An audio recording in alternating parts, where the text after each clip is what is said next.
வணக்கம் நண்பர்கள். நம்ம இப்போ பார்க்க போகிறது பார்த்திங்கன்னா மிக்சியோட ஃபீல்டு காயில். இந்த ஃபீல்டு காயில் வந்து பார்த்திங்கன்னா நம்ம அளப்போம். இது 35 mm நான் அளந்து காமிக்கிறேன். இந்த பொருள் சைஸ் வந்து 35 mm இருக்குது. இப்போ இது வந்து நான் வைண்டிங் பண்ணது தான், கையாலே பண்ணது. இதுக்குள்ள டேட்டாலாம் நான் உங்களுக்கு சொல்கிறேன். இப்போ வந்து பார்த்திங்கன்னா ஃபீல்டு காயில் வந்து இது வந்து ஆல்ரெடி நான் சுற்றி முடிச்சிட்டேன். சுத்தம் எடுக்கல, அடுத்த டைம் சுத்தமாக நான் எடுத்து காமிக்கிறேன்.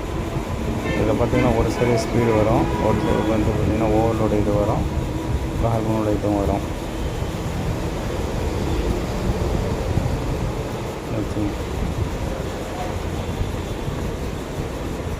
இப்போ இதுக்கு நம்ம வந்து ஸ்லீவ் போட்டு நாங்கள் உங்களுக்கு எக்ஸ்பிளைன் பண்ணுறேன், எது எங்கே வரும்னு சொல்லி எக்ஸ்பிளைன் பண்ணுறேன். இப்போ ஸ்லீவ் போட்டாச்சு. இப்போ பாருங்கள், இது வந்து 3 speed wire, high low medium. இது 3 ஸ்பீடு ஒயரு. இது வந்து கார்பனுக்கு போகிறது. இது வந்து அந்த ஓவர்லோட் சுவிட்சுக்கு, இது கார்பனுக்கு. இவ்வளோ தாங்க இதில். இது உங்களுக்கு டீட்டெயிலாக வேணும்னு கமெண்ட் பண்ணுங்கள், டீட்டெயிலாக நான் சொல்கிறேன்.